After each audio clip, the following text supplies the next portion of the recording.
Look in a mirror. Your two eyelids don't match. One sits a little higher, or folds a little deeper, or carries a crease. The other one skips entirely. And you've been looking at that face your whole life without noticing. Almost nobody has a matching pair. And it gets stranger the wider you look, because some fold, some stay smooth, and some drape across the inner corner like a curtain. Same eye underneath, every time. So how do two eyelids on one face get built differently when the eye behind them is identical? Lean closer to that mirror.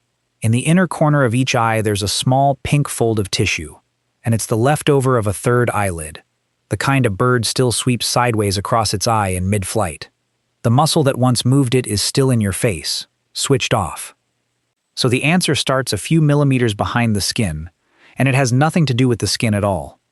Everyone assumes a fold is skin, extra skin, missing skin. The evidence says otherwise. In 2009, Kakizaki's team sliced eyelids into sheets 7 micrometers thick and found the real difference sitting deeper, one anchor point, and its height changes your whole face. Press a fingertip against your upper eyelid, just above the lashes, and push in gently. Hold it there. Now let go and watch the mirror. For a second or two, a crease appears where there wasn't one. Then it settles and fades. You just faked, badly and briefly, the thing some people are born with. And it tells you exactly what a crease is. It's a place where the lid gets tugged inward from behind, not skin, an anchor. 2 sheets of tissue run down inside your upper eyelid. One is the tendon that hauls the lid up every time you blink, thousands of times a day, without you ever thinking about it. The other is a thin membrane that holds the fat behind your eye in place, like the lining of a pocket. Somewhere on the way down, those two fuse together, and the height where they meet decides your face. Fuse 8 to 10 millimeters above the stiff strip that shapes the lid, and the tendon drags the skin inward every time the eye opens. That's a crease. Fuse lower than 8, and the pull lands too close to the lashes to fold anything, so the pocket of fat slides down into that space and fills it out. Smooth lid, full lid, same machinery. Researchers found this the slow way. They took eyelids from donated bodies, set them in paraffin, and cut them into sheets 7 micrometers thick, roughly 1/10 the width of a hair.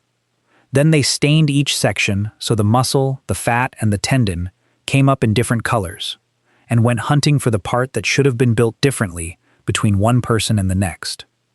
Nothing turned up. Same muscle, same tendon, same fat, same nerves, same wiring, running the same way in every lid on the table.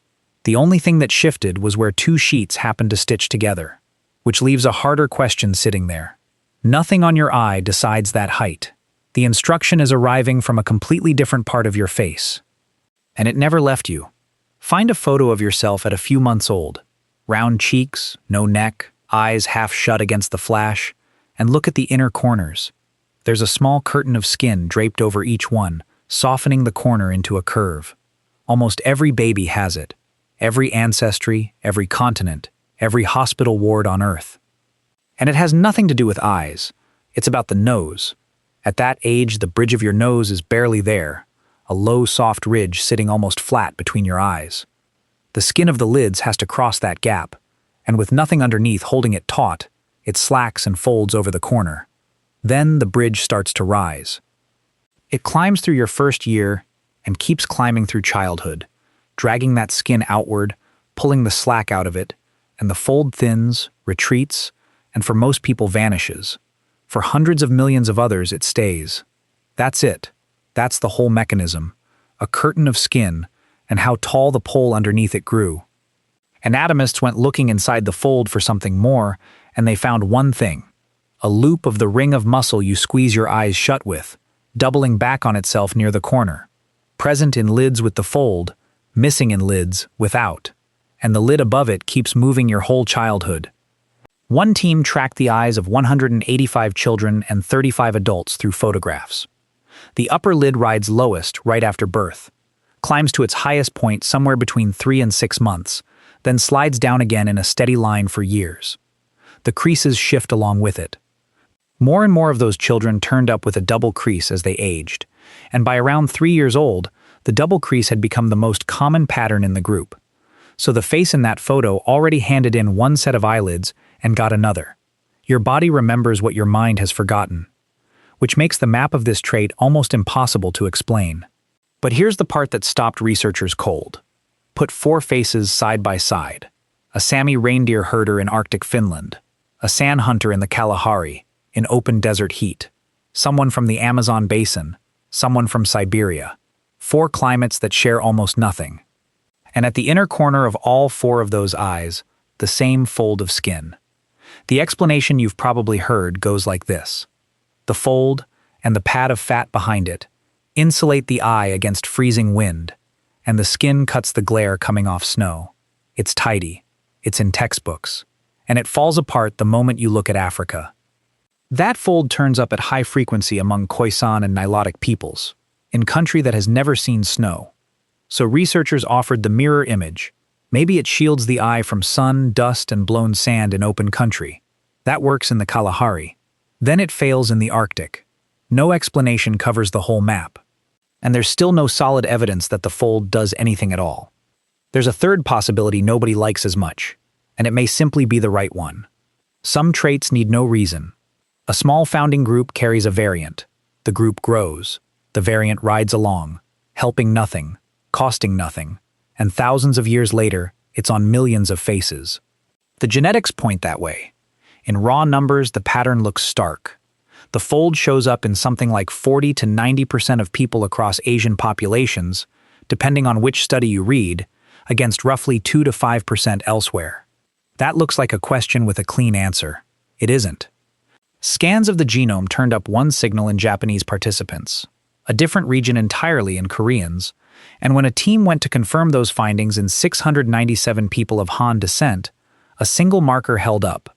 Together with age and sex, it explained about 10% of the variation in eyelid folds.